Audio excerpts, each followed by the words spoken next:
Bonjour et bienvenue dans l'antre d'une autrice, d'une rêveuse et d'une lectrice.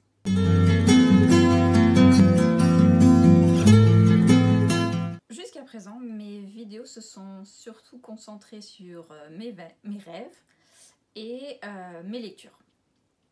Et ce qui veut dire que la partie autrice est à peu près ignorée. Pourquoi? Tout simplement parce que j'ai un tout petit, énorme manque de confiance en moi. Mais en l'honneur de la Journée mondiale de l'auto-édition, j'ai décidé de faire une exception et de vous parler de mes livres, Constellation et Ascension. C'est une duologie d'urban fantasy avec le trope de l'élu situé sur la Lune, inspiré de la mythologie grecque, avec une touche d'écologie, des personnages anthropomorphes et un soupçon d'enemies to lovers. Je dirais que le mot le plus utilisé dans les commentaires et les avis de mes romans est poétique ou lyrique, qui est un synonyme. J'avais un roman de fantasy que j'écrivais depuis l'âge de 12 ans. Et comme c'est naturel avec les choses qu'on écrit à cet âge-là, plus je grandissais, plus j'avais l'impression que c'était enfantin et qu'il fallait que je réécrive. Du coup, donc, j'étais dans un état de réécriture constante et je n'arrivais pas à sortir de ce cercle vicieux. Et je n'arrivais pas non plus à être inspirée par d'autres choses, à trouver d'autres histoires à écrire. Parce que cette histoire, ce roman, m'accaparait corps et âme. Et alors, un jour, j'ai décidé d'enterrer cette histoire. Et le soir même, j'ai fait un rêve d'une jeune femme qui se fait enlever, transporter par une grande vague sur la Lune. Imaginez le scénario suivant. Nous sommes en 2016, je vis dans une très grande maison toute seule, après avoir vécu 2 années assez mouvementées, excitantes, différentes en tout cas, en Turquie. Cela fait plus de 5 ans que je n'arrive pas à écrire et la lecture ne me tente plus. Et c'est quelque chose qui est très douloureux pour moi à l'époque parce que la lecture a toujours été pour moi comme de l'oxygène. Et donc ne pas réussir à lire était catastrophique pour moi. Donc vous pouvez imaginer, c'était la déprime totale. J'étais très mal. Alors quand cette idée d'histoire a germé dans ce rêve, je me suis accrochée à cette lumière au bout du tunnel, à cette corde, à cette bouée de sauvetage, on va dire. Et j'ai pris une machine à écrire des années 70, il me semble, qui traînait quelque part. Et j'ai écrit le premier jet en 3 mois. Il m'a fallu 2 ans pour corriger le roman, trouver quelqu'un qui le relise et qui fasse des corrections avec moi. Merci beaucoup Mathilde. Et qui me donne le courage de publier en auto-édition ce premier roman, Constellation. 1 an plus tard, en 2019, je traduis Constellation et je le publie également en auto-édition. Et il me semble que c'est novembre-décembre 2021, je publie le tome 2, Ascension. Célène Martin est née avec une marque de naissance, un croissant de lune au coin de l'œil gauche. Et à l'âge de 12 ans, tous ses cheveux deviennent blancs. Elle a aussi la particularité d'avoir grandi dans la maison du gardien de phare, qui est son grand-père, et d'avoir été élevée par ses grands-parents. Elle revient dans son village natal de Loargan, en Bretagne. Elle devient bibliothécaire de son village parce que elle vient de finir ses études et elle ne sait pas quoi faire de sa vie. Pour faire simple, elle a perdu le goût de la lecture, elle a perdu le goût à la vie. Un soir, elle se promène sur la falaise, pas très loin de chez ses grands-parents, et une vague monumentale, disproportionnée, la gobe, l'avale et l'emmène dans l'océan. Elle arrive à nager, à se débattre avec les courants et à revenir à la surface où elle est pêchée par des pirates. Là, on lui apprend qu'elle n'est plus sur Terre, mais sur la Lune, et qu'en plus, elle est recherchée par les autorités locales. En fait, la Lune s'apprête à être attaquée par Zeus, le roi des dieux, qui veut reprendre le contrôle de la Terre après avoir été exilé sur la planète Jupiter. Sauf que la Lune est un peu comme un bouclier, le dernier rempart avant l'accès à la Terre, disons. Et une légende dit qu'une femme aux cheveux blancs et avec une marque de lune sur le visage sera ou est la guerrière tant attendue qui saura vaincre Zeus. Du coup, Sélène, petite terrienne absolument banale selon elle, doit faire face à ce destin absolument incroyable. Elle a à ses côtés Astel, une fille lièvre au caractère bien trempé, ainsi que d'autres amis. Sélène doit montrer qu'elle est digne de ce rôle à elle-même et aux autres, mais ça peut être très difficile quand le commandant de l'armée, un loup-garou séduisant mais extrêmement grincheux, doute de ses capacités. Alors, compte tenu du fait que le tome 2 se passe 5 ans après les événements du tome 1, il est fort probable, ou possible en tout cas, qu'un tome 3 vienne à apparaître, mais ce n'est pas dans les projets actuels. Mes projets sont plutôt du genre Frankenstein. On prend ce qu'il y a, on démembre, on recolle, et on lui donne un nouveau visage, une nouvelle vie. Espérons que ça ne va pas devenir un monstre. Je m'explique. Lors de la publication de cette duologie, je me suis très mal prise, et même très tardivement aussi, à la communication, avec la communication de mes romans.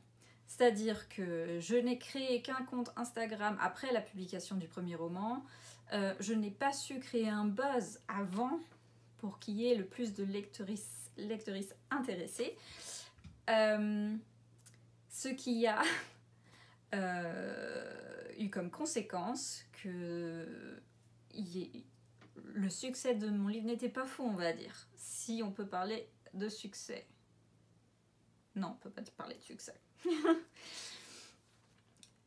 Mais je crois en cette histoire. Je crois terriblement, absolument en cette histoire qui est plutôt cosy, qui est plutôt douce, qui est plutôt poétique. Et j'ai envie de lui donner une nouvelle chance. Pour cela, j'ai pensé à une sorte de makeover qui est absolument in, à la mode. Voilà, je vais refaire les couvertures. Mais pas les couvertures du coup au pluriel, mais là. C'est-à-dire que je ne vais pas enlever les couvertures qui existent déjà, qui sont plutôt simples. Moi, je les adore. Je les trouve absolument poétiques, justement, très belles, d'un autre monde. Mais apparemment, elle n'attire pas le groupe cible.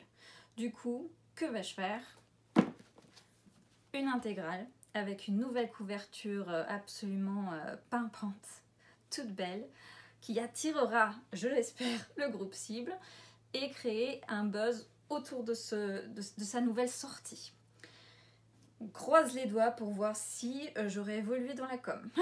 J'ai également prévu de sortir une version audio de cette intégrale lue par moi-même. J'ai déjà tout le matériel, le logiciel, j'ai tout ce qu'il me faut. Il me manque seulement le courage, la motivation de lire mes romans à voix haute et d'apprendre à éditer un fichier audio. Je sens que ça va être un casse-tête, Mais on y croit. Qui dit audio dit lecture, et donc permettez-moi de vous lire le premier chapitre de Constellation. C'est très spontané, je le lis sans m'être entraînée, donc soyez indulgents avec moi. Célène est née sous le regard étoilé d'un ciel sans lune. Celle-ci s'était détachée du firmament pour se poser et marquer de son croissant le coin de l'œil gauche du nourrisson. Cette marque de naissance si particulière avait été l'objet de toutes les conversations dans la petite clinique de province, éveillant l'imagination des infirmières, ennuyées de se trouver de garde de nuit, et des nouvelles mamans exténuées. Le lendemain, les journaux, télévisés et imprimés, parlaient d'un jamais vu astronomique. Personne n'avait jamais connu 2 nouvelles lunes, 2 nuits de suite. Les conspirateurs les plus fous criaient au vol.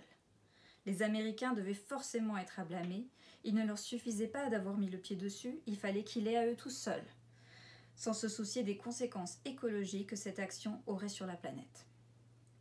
Les moins soucieux disaient qu'il faudrait tout simplement s'habituer à des nuits plus sombres. Des spécialistes avaient été interviewés, et ce qu'ils avaient dit avait créé une vague de panique. Sans la Lune, la vie sur Terre changerait dangereusement et drastiquement.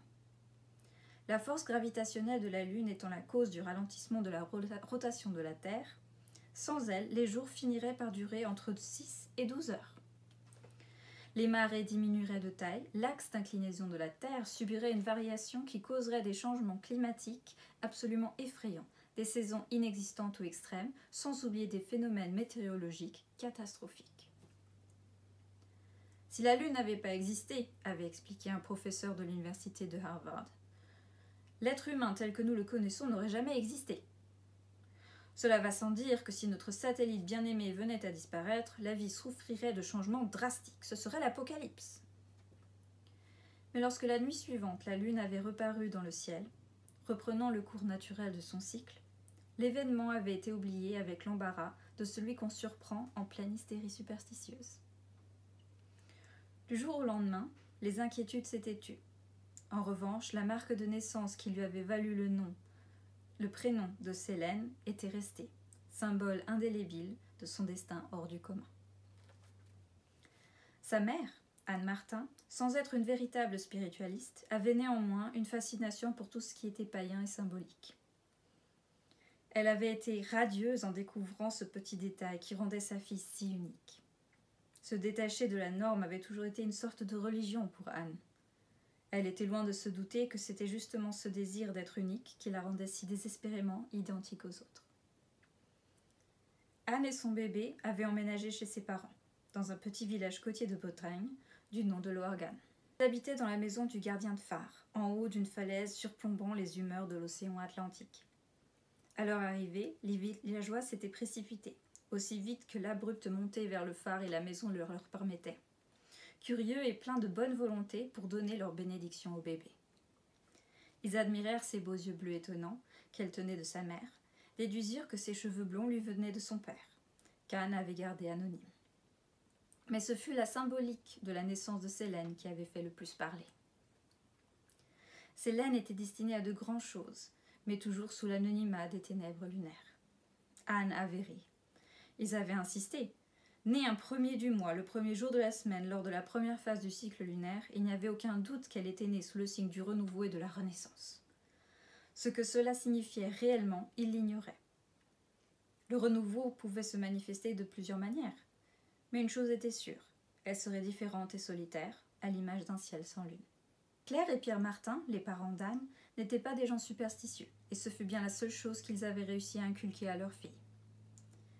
Tandis qu'ils avaient remercié poliment les pâtisseries apportées, ainsi que les visions de l'avenir de leur petite fille, Anne avait raccompagné les visiteurs à la porte en leur riant effrontément au nez. Fille populaire à l'école, Anne était allée étudier les beaux-arts à Paris, mais avait vite abandonné l'idée en comprenant qu'elle gagnait déjà très bien sa vie en posant pour les artistes. Affectée par une aventure passionnée avec l'un des peintres, Anne était rentrée chez ses parents, enceinte, prête à assumer cette nouvelle étape de sa vie, destinée à être la mère dont tous les enfants rêvaient. À la naissance de sa fille, elle s'était réjouie à l'idée de toutes les choses qu'elles allaient pouvoir faire ensemble. Mais plus Hélène grandissait, moins elle ressemblait à ce que sa mère avait imaginé. Mais plus Hélène grandissait, moins elle ressemblait à ce que sa mère avait imaginé. Elle était pleine de curiosité pour les étoiles, que son grand-père nommait, pour les chants marins sur les sirènes et les contrées lointaines qu'il lui chantait de sa belle voix rauque, pleine d'admiration pour cette lumière salvatrice dont il était le gardien. Elle apprit à marcher dans le potager, entre les carottes et les choux, tenant les mains noueuses et douces de sa grand-mère, tandis que son grand-père l'encourageait avec enthousiasme, marquant la cadence avec ses mains. Elle avait donné un nom à chaque poule, chaque lapin.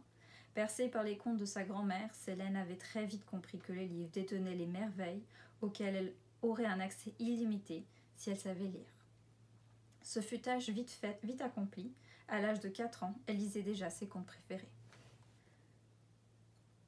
À l'école, son intelligence et sa politesse lui avaient valu d'être remarquée tant par ses professeurs que par ses camarades, mais de manière différente. L'admiration et la gentillesse des premiers ne faisaient qu'accentuer la moquerie et la méchanceté des autres. Les vieux du village avaient eu raison. Célène était différente, elle n'appartenait à aucun groupe. Isolée et bibliophile, elle était devenue l'opposé de sa mère, qui avait vécu toutes ses années d'école dans la popularité. Anne avait voulu intervenir, rattraper le coup. Elle avait conseillé à sa fille de poser son livre et d'aller jouer avec les autres à la récréation. Mais le résultat avait été désastreux. En plus des coups de ballon qu'elle s'était pris dans la figure, un mufle en avait profité pour plonger son livre dans une flaque d'eau. Anne lui avait également conseillé de s'habiller comme les autres, mais elle avait été immédiatement traitée de copieuse. Célène ne comprenait pas. Si tel était le cas, tous étaient des copieurs, alors pourquoi s'en prendre uniquement à elle ? Elle avait alors réalisé que, malgré ses efforts, elle serait toujours perçue et traitée différemment. Elle avait repris son livre et appris à ignorer les méchancetés de ses camarades, ainsi que les conseils de sa mère, qui voulait pourtant bien faire, et ne comprenait pas pourquoi c'était si difficile pour Célène d'être appréciée à l'école.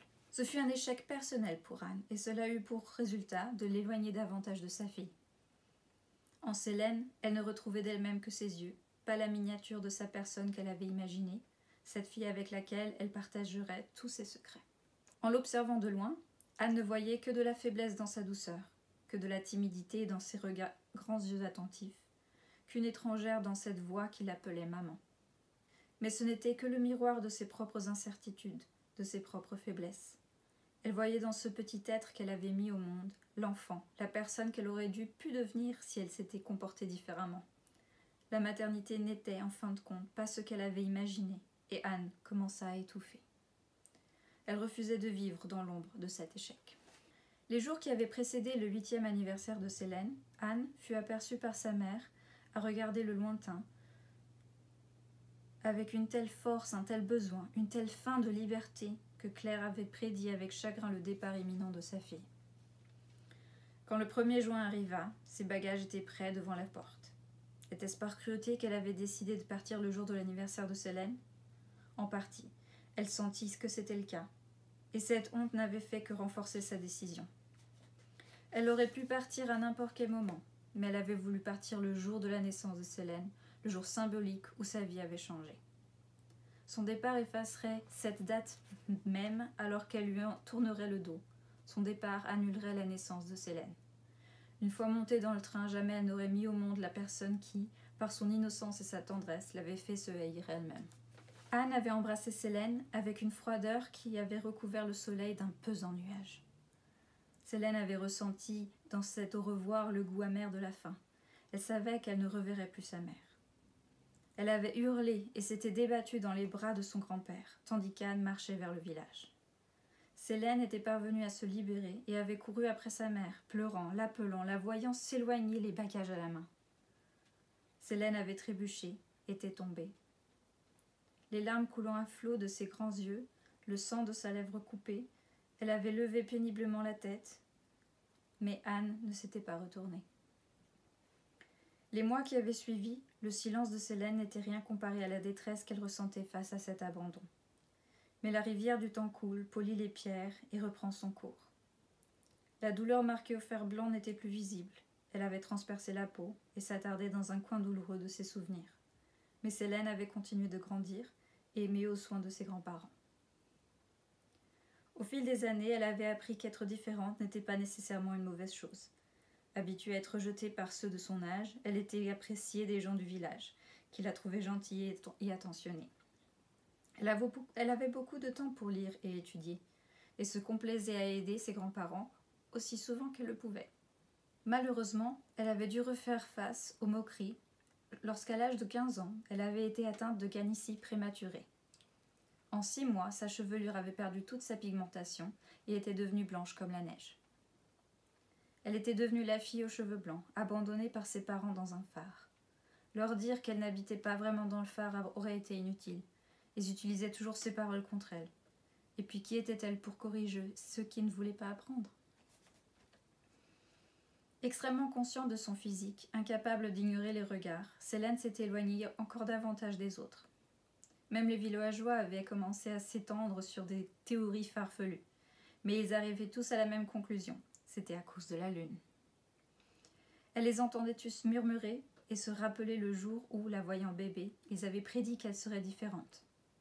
En revanche, ils semblaient tous avoir oublié qu'ils avaient également prédit qu'elle était destinée à de grandes choses. Trop étrange pour cela, pensait-il. Le jour arriva où elle avait dû partir à l'université. Admise à la Sorbonne pour des études de lettres, Célène était partie pour Paris. La grande ville avait été, à première vue, bien plus accueillante face à la différence. Elle y était considérée comme un spécimen branché, ses cheveux et son croissant de lune attirant toutes sortes de compliments. Au début, elle sortait souvent, avait même eu droit à sa première expérience amoureuse, du nom d'Andreas. Mais elle s'était vite rendue compte qu'il était plus intéressé par son physique que par sa personnalité.